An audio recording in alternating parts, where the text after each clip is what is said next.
উগান্ডার প্রেসিডেন্ট ইয়েভেরি মুসেভেনির ছেলে ও দেশটির সেনাপ্রধান মুহুজি কাইনুরুগাবা তুরস্কের কাছে $100 কোটি এবং দেশটির সবচেয়ে সুন্দরী নারীকে স্ত্রী হিসেবে দাবি করে এক নজিরবিহীন কূটনৈতিক বিতর্কের জন্ম দিয়েছেন। সামাজিক যোগাযোগ মাধ্যম এক্সে দেওয়া এক ধারাবাহিক পোস্টে তিনি হুঁশিয়ারি দিয়েছেন যে তার এই দাবিগুলো পূরণ না হলে আগামী 30 দিনের মধ্যে তুরস্কের সঙ্গে কূটনৈতিক সম্পর্ক ছিন্ন করা হবে এবং কাম্পালায় অবস্থিত তুর্কি দূতাবাস বন্ধ করে দেওয়া হবে।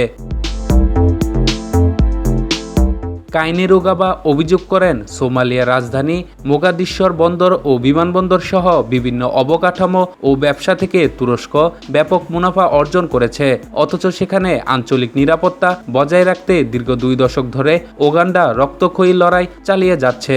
আল শাবাবের বিরুদ্ধে লড়াইয়ে উগান্ডার এই আত্মত্যাগকে তুরস্ক যথাযথ মূল্যায়ন করছে না দাবি করে তিনি এই $100 কোটি সিকিউরিটি ডিভিডেন্ড বা নিরাপত্তা লাভাংশ হিসেবে অভিহিত করেছেন। তিনি অত্যন্ত কঠোর ভাষায় বলেন, তুরস্ককে এই অর্থ দিতে হবে অথবা দূতাবাস বন্ধের সম্মুখীন হতে হবে। টাকা এবং বিয়ের দাবির পাশাপাশি তিনি উগান্ডার নাগরিকদের নিরাপত্তার দোহাই দিয়ে তুরস্ক ভ্রমণের সতর্কতা জারি করেছেন।